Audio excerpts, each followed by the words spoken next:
Welcome to New York's #2 sports show. The Yankees sweep the Minnesota Twins, and they are on an 8-game winning streak. So their record is 45-19, which is the best in baseball. Tied in the loss column with the Phillies, who are 44-19. So all that is good news. And really, this should have been an episode that was really just only good news. But unfortunately, Juan Soto leaves the game, the last game of the series against the Twins, due to an injury, which is left forearm discomfort. And this is kind of, to me, very wide-ranging of the possibilities as far as how long he may or may not be out. And the good news is that he was taken out during a rain delay.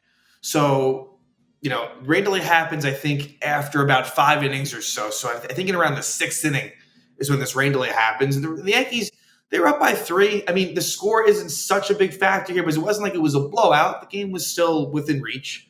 And this is not someone that really ever misses games. In fact, he has a consecutive game streak of like over 220. I think he played every game last season for the San Diego Padres. So it dates back to 2022, the last time that he missed the game. So, but like I said, good news in the fact that I think if that game continued as a regular game and no rain delay, I think he would have finished it out, right? And then, maybe we would have somehow never known. But what isn't great is he is going for imaging tomorrow. So what comes to that? And so, on a personal note, what's a little frustrating is I'm actually going to the Yankee Dodger game tomorrow. First Yankee game I'm going to this year. And yeah, it was really, more than anything, I was looking forward to seeing Soto. I think as anyone else would. And so not the best luck if he doesn't play, where he's had this long consecutive game streak. I go to the game and he might not be playing. And look, if you had to make a guess in terms of just tomorrow, there's a better than not chance he's not playing. But that said, there is a world in which where everything goes well and he is in there. But look, taking my fandom aside, like, it is in their best interest to be cautious here. It really is. And the fact that he said that it's been bothering him for about a week and a half to 2 weeks, that's not great. And so that kind of brings you back a little bit like to Jason Dominguez last season. And that ended up being a torn UCL. So I hope that is not the outcome here. I don't think it'll be the outcome here. But again, like, wide-ranging in terms of this could really be a total nothing burger and he's just right back in there, or he might be on the shelf for a bit. So that's kind of what every Yankee fan, I think, is concerned about at the moment. That all said, there's a lot of good to talk about, but it's hard not to, there's that Soto cloud that kind of hangs over this as I'm recording it currently, right? If I had somehow been recording this last night, it wouldn't even be a talking point. And if there's good news, like it's in a day or two, it really may not be so much either. But in this present moment, we really don't know what is going to happen. So Yankees Twins, let's talk about that a little bit. Just crazy, the domination. The Yankees end up sweeping the season series 6-0 against the Twins. It never ends. It never ends. And the Twins, they're a good team. You take away the Yankee games this year, right? Let's just say the Twins had not played the Yanks, and their record would be 33-23, which is great. And the AL Central has been, obviously, on the whole, the record probably isn't great because the White Sox have just been absolutely terrible. White Sox have been really bad, but I don't think it's going to last. But as of right now, you have 3 teams in the Central that would be in playoff spots between the Guardians, Royals, and Twins. So the point I'm trying to make is the Twins they're not a bum team. And really, since the Yankees, it's really been the last 2 decades plus. And even in that span, the Twins, sure, they're no juggernaut, but that's been a pretty above average quality franchise. The Yankees have absolutely tormented. So there's a couple of conversations here. It's you can talk about the Yankees Twins part of it, and you can just talk generally about how good the Yankees have been. And that's I want to go more there. But I do think you can't ignore the head-to-head just absolute wreckage that the Yankees have had over the Minnesota Twins. But, the Yankees are just rolling right now. And there's certain players that have been really, really good. So the first person that comes to mind in this series, although we could, again, talk about a number of different players, let's start with Luis Gil. And the reason for that is that the Twins traded Luis Gil to the Yankees. I want to say that trade was made back in 2018. Let me see if I can confirm that really quick. I think I can. Yes. March 16th, 2018, Luis Gil to the Yankees for Jake Cave. So it must have felt good for Gil. I mean, the Twins, he signed with the Twins back in 2015. That was, the first organization he was with. And a few years later, they traded to the Yankees, and he's able to kind of go. I mean, look, it took some time, goes through the system, and Gil comes up in 2021, really does a very nice job. I mean, I was impressed by him, but then he gets hurt early 2022, and we don't see him again until now. And it's just insane what he's doing. And it was another good outing for Luis Gil. And so I guess let's just jump with that. We'll talk about some of the things, but let's just jump into it series-wise. Gil with the win, 8-1 on the season, which that in and of itself is great, but 6 innings, 1 hit. Like, he's improving upon that opposing batting average. So 1 hit, no runs, 3 walks, 6 strikeouts. So 1.82 ERA for Gil on the season with a .92 whip. And to me, this is the stat that's the best of all, a 129 opposing batting average. That is just, you don't see that. That harkens back to like Jacob deGrom a few years ago when he was just like unhittable. So for Gil, like, it's a great story. I hope it stays. I hope, and really for me, it's a matter of staying healthy. If he can stay healthy, like, that's really, really good for him, obviously, and for the Yankees. So love what I'm seeing there. And this is someone who, there's a good chance. And again, like, health, I mean, it really even gets to a point, honestly, even if he got hurt, he would technically make the All-Star team and be replaced. Like, he's almost a lock at this point to make it. It's a matter of, will he start or not? Like, that's what we're talking about here.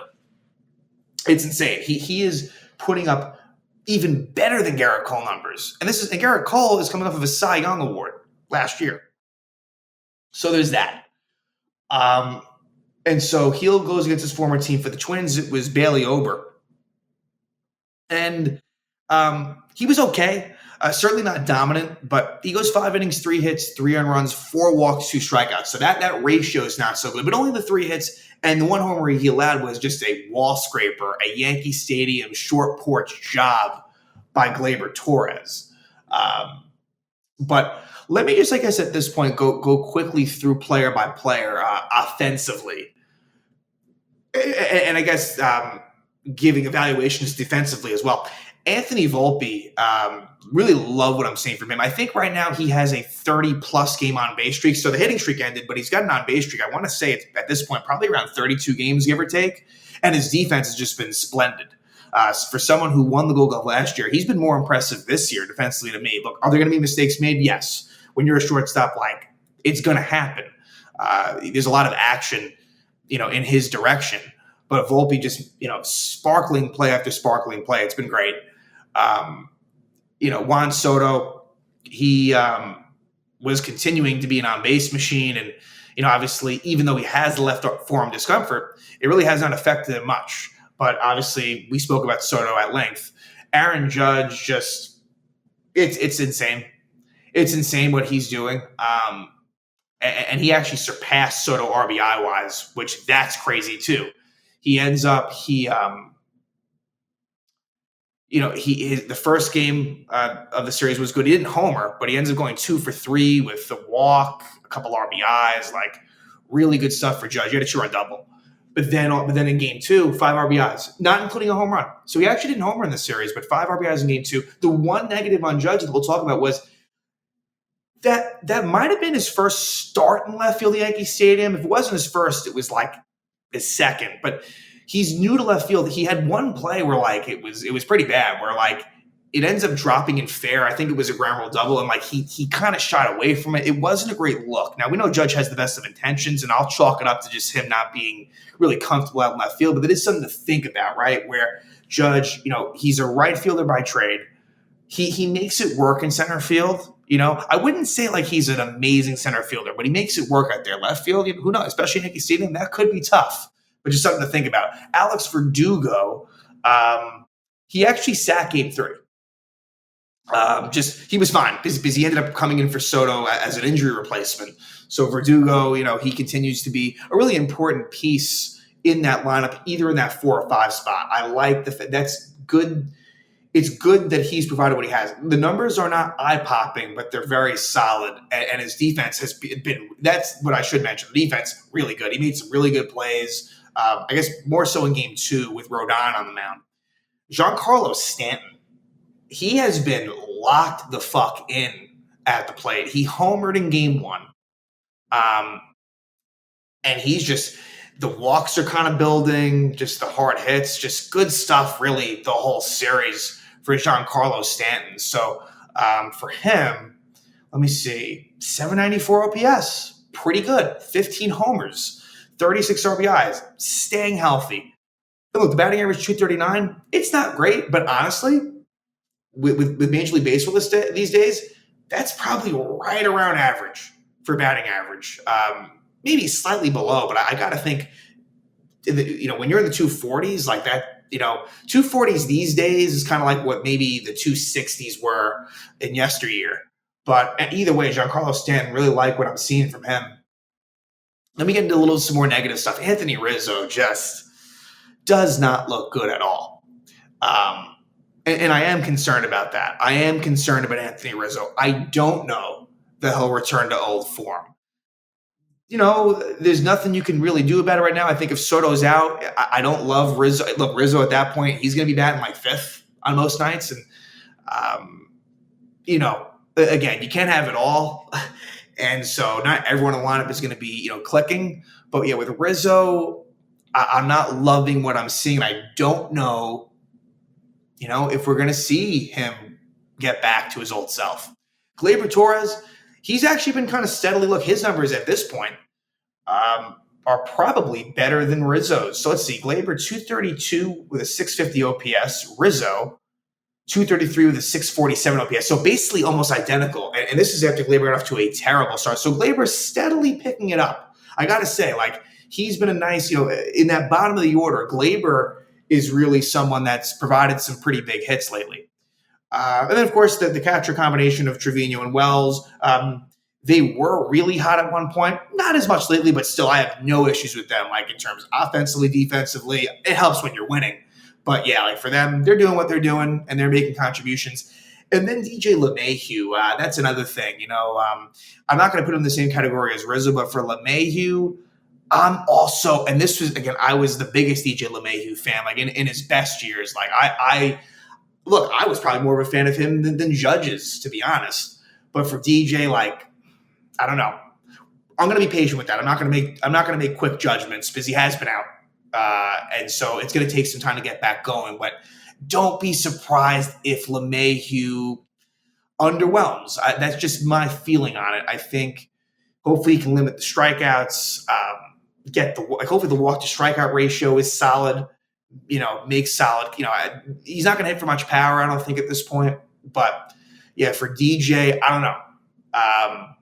But again, that's a conversation for another day. So let's go into the games.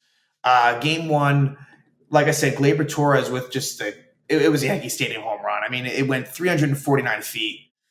I think it went off the glove of Max Kepler. It had to be reviewed, but it was upheld for a home run. So Gleyber, it's his 5th homer of the year off of Ober, gives the Yankees a 1-0 lead. Then we go to the 3rd, and after a LeMahieu walk and a Volpe single with 1 out, Aaron Judge comes up and gets a 2-run double, which, was big to give them, a little bit of a cushion, give Luis Gil a little bit of a cushion, gives the Yankees a 3-0 lead. But yeah, Gil looked really good. Like I said, I gave you his line, and he was excellent. Let's go to the 7th. They take him out, and Gil was at 88 pitches, and I'm fine with it. You want to be smart with him. Could they have pushed him for the 7th inning? Sure, but no need to. Tommy Kahnle comes in, and for Kahnle, who's been good since he's come back, this series a little bit shaky. I wouldn't say bad, but yeah, got in a little bit of trouble. He allows a homer to Royce Lewis, who, when healthy, Royce Lewis is just a very dangerous, powerful hitter. and Lewis hits his second homer of the season in what was actually his second game. Technically speaking, Royce Lewis has started 3 games this season and has a home run in each game. But yeah, Canely only allows that 1 run, so the Yankees keep a 3-1 lead. We go to the 8th inning, and it was a good one for Ian Hamilton. Ian Hamilton with a pretty impressive 1-2-3 inning, including a strikeout. So he's finding his game a little bit. He did allow an inherited runner in game 3. So, in terms of my own pecking order, I still think, Luke Weaver to me is ahead of Ian Hamilton for sure, because their roles were at one point kind of similar. But either way, Hamilton has been getting a little bit better. And if he can be anything close to what it was last year, that'd be huge. Bottom of the 8th, the Twins bring on a lefty. And look, Giancarlo Stanton's bread and butter. Let me see if the stats back this up. But Stanton has always mashed versus lefties. You know what? Actually, and in some ways, maybe this is almost not so much this year. His numbers are really not so good. His numbers are better across the board versus righties. And that's nothing I noticed, actually. The Yankees, and this is a good thing, and it's kind of a change from years past. Yankees are one of the best teams in baseball versus right-handed pitching, and it just so happens to be that it's been like exclusively right-handed starters lately. Sure, the Angels series, there was a lefty or two thrown in there, but really it's been righties all the way.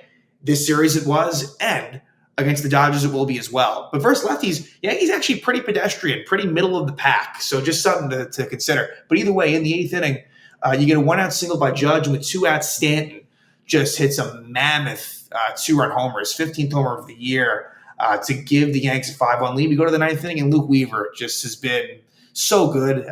He has been, one of my favorites, and I'm sure most Yankee fans' favorite in the 2024 bullpen. He ends up pitching a 1-2-3 inning to give the Yankees a 5-1 lead. I think they wanted to stay away from. I think Clay Holmes, they wanted to stay away from him because they would have normally used him, but with him pitching that Saturday and Sunday versus the Giants, at this point they didn't want to go to him, and I have no issue with that at all. Let's go to Game 2. Game 2 would be a pitching matchup between. Let's see here. Game 2 was Carlos Rodon. So it was Carlos Rodon for the Yanks and Chris Paddack for the Twins, which was advantage Yankees. And that was the case in Minnesota. Chris Paddack, this was someone that was a promising pitcher coming up with San Diego, but he looked super hittable. He had 7 strikeouts in 4 innings, so that's one thing. But 6 hits, 7 earned runs, 2 walks. The funny thing is, this series, the Yankees, Game 1 they had a couple of home runs, but no, the Yankees end up putting up 9 runs in Game 2, none by the homer. And I think that's a good sign. And then Game 3, they score 8 runs, only 1 via the home run. So it's good to see that they are capable of doing it in other ways. Again, versus the Twins, everything just seems to come together for the Yankees. But for Rodon, ran out of a little bit of steam towards the end, but still a really nice outing. He actually had a perfect game through 5 1/3 innings. He ends up going 6 innings, 3 hits, 2 earned runs, no walks, 9 strikeouts, and allowed 1 homer. His record is 8-2, a 3.08 ERA. So Carlos Rodon, no doubt, has really had a very nice bounce back year 2 with the Yankees. So that's been great to see. So Yankees jump out to the early leadoff of Paddack in the first inning. You get a single by Volpe, single by Soto, and an RBI ground out by Aaron Judge in the first, which, as I said earlier, it ended up being a 5 RBI night for him. And then some 2-out action. An RBI single by Giancarlo Stanton to give the Yankees a 2-0 lead. Then Rizzo doubles, and that was good to see because the problem with Rizzo has been a lack of extra base hits, among other things. But then a really big 2 RBI ground rule double by Glaber. A nice diving effort by Manny Margot and right, but it goes off of his glove and into the stands. And Glaber actually didn't even know where the ball was. He was just standing at the plate. And then, so if that ball stays in play, I'm not really sure what would have happened there, but it works out. And a couple of really big runs to give the Yankees a 4-0 lead. That score would remain for a while until the bottom of the 5th. And it's funny, looking back on it, what might have hurt Rodon was the fact, because he had a perfect game, was this was a long inning because you had a pitching change as well. Paddack comes out with the bases loaded. It was a LeMahieu walk, and so that's good to see. The LeMahieu walks, that's good to see. Although I think that one, if I'm remembering correctly, like he got kind of one of the walks he got lucky where it should have been strike three. But anyway, Volpe single, Soto walk, and then a 3-run triple by Aaron Judge into the left field corner. Willie Castro, who we've seen is not the best defensive player in the world, and he kind of struggled a little bit in that corner, but it's ruled, but hey, it's a 3-run triple. Judge's first triple since 2019.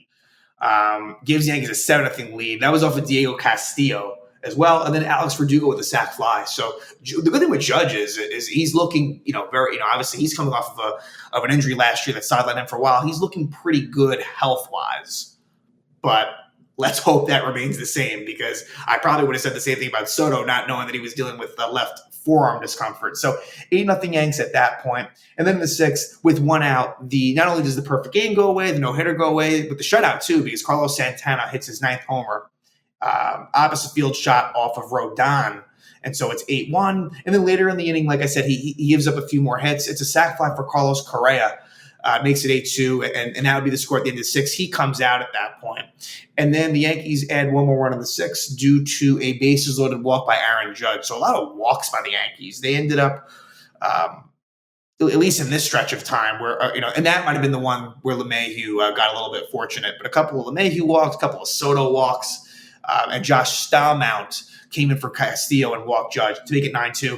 Then Dennis Santana comes on, and he, at this point, to me, is unequivocally the worst one in the bullpen. I know Caleb Ferguson's been bad, so I guess there's an argument to be made about Ferguson, but Santana, I don't know how much longer he lasts on this roster. To me, Ron Marinaccio should be in this bullpen over Santana, and he ends up going 2 innings, less 3 hits, 3 earned runs, 1 strikeout. He's got a 5.68 ERA. He doesn't get that many strikeouts. I just don't think that Dennis Santana should last much longer on the team.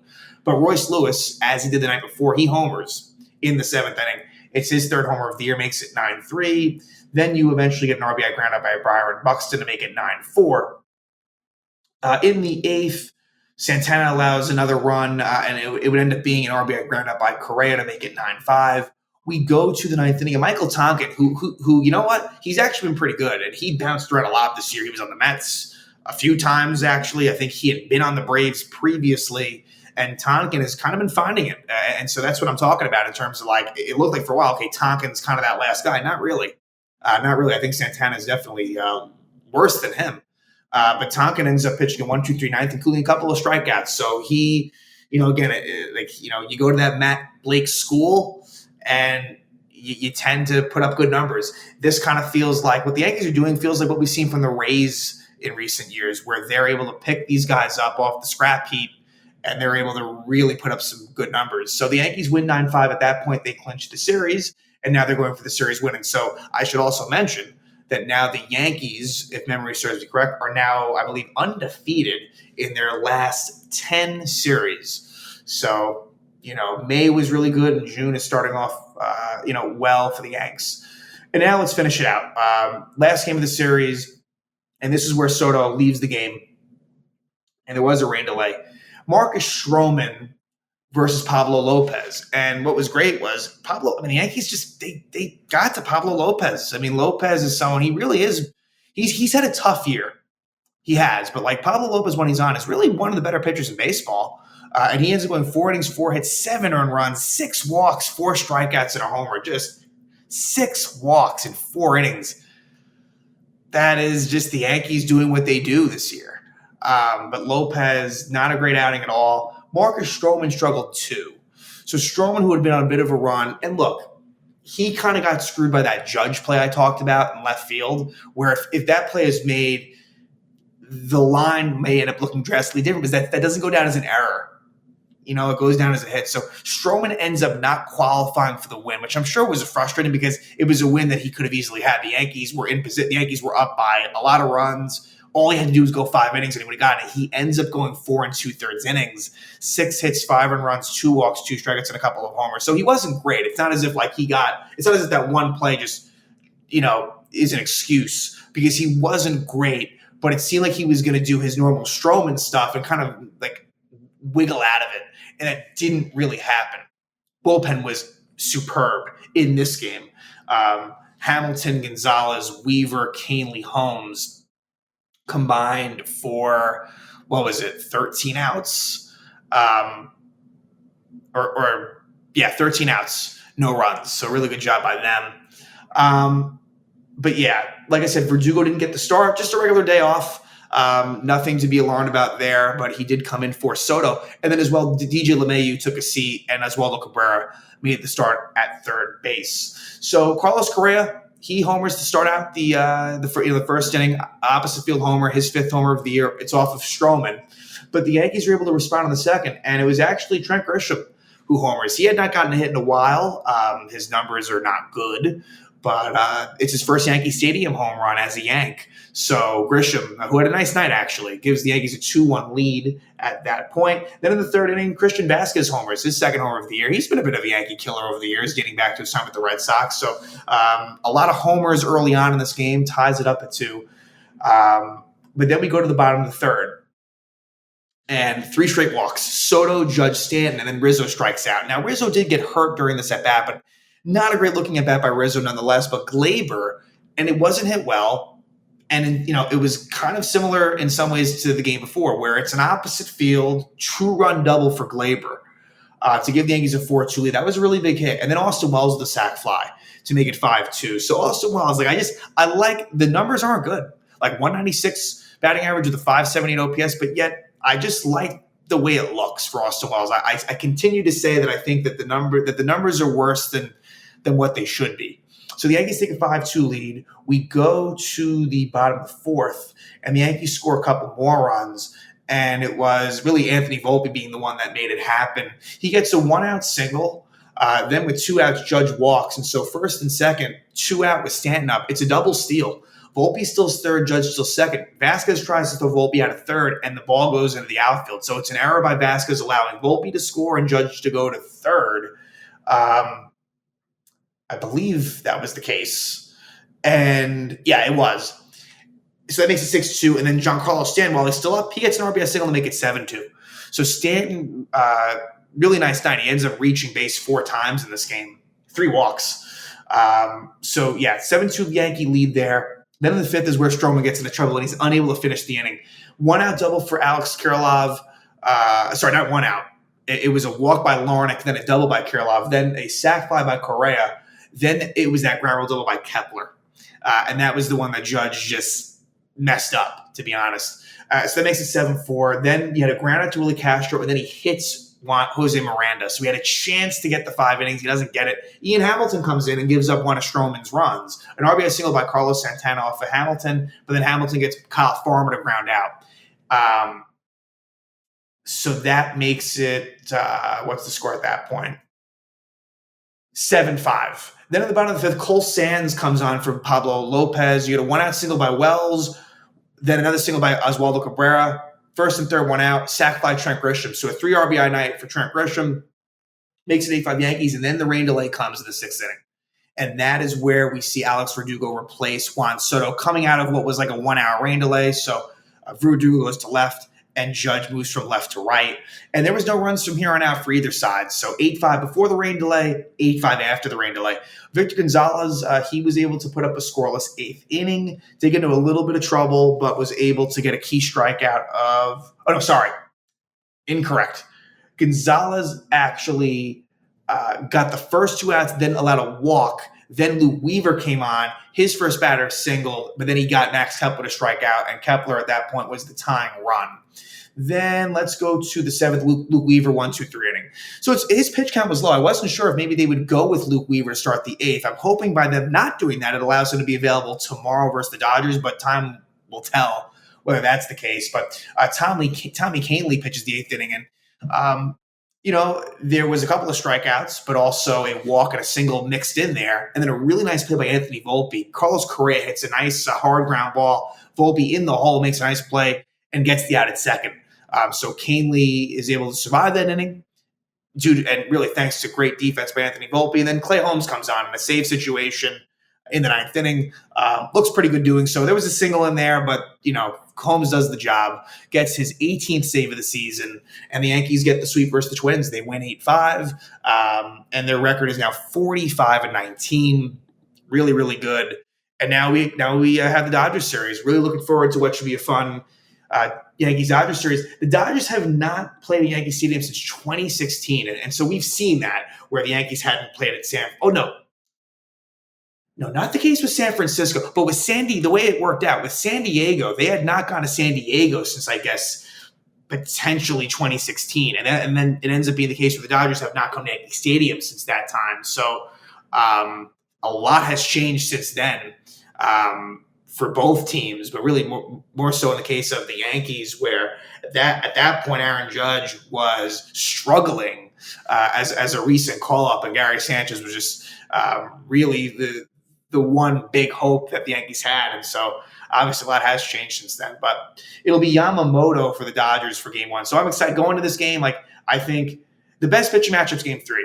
Glasnow Heel is definitely the best pitching matchup, but Yamamoto, knowing that he chose the Dodgers over the Yankees, like I think that'll give the game a little bit of an extra buzz, regardless of the fact that Soto might not be playing. But yeah, unfortunately, and this is no disrespect to him, but Cody Poteet will be on the mound. So while the Yankees have really had this great rotation, Poteet, not much of a name, but hey, he's been pretty good. And you know what? He might do well in this game as well. So Yamamoto versus Poteet. And then Game 2, it'll be Gavin Stone, who's had a pretty nice season for the Dodgers against Nestor Cortez. So it'll be a good test for Nestor, who's been good at home. But obviously this is a really good Dodger lineup, and a Dodger lineup that really feasts against lefties. A little bit different, like where the Yankees, as I said, the Yankees are good versus righties, especially the Dodgers, very good versus left-handed pitching. So that'll be tough for Nestor. And then Game 3, Sunday Night Baseball, Glasnow versus Heel. That one is going to be really good to see. Tyler Glasnow, who the Yankees are very familiar with from his Tampa Bay Rays days, he has been very, very good for the Dodgers. Like clear ace. He has been like Glasnow versus Heel. It doesn't get much better than that. So really looking forward to that one. But yeah, Dodgers, Yanks to finish off the homestand. Dodgers are 39-25, Yankees 45-19. Yankees 8-game winning streak, undefeated in their last 10 series. Continue their domination versus the Twins, and let's just hope that we get good news on Juan Soto.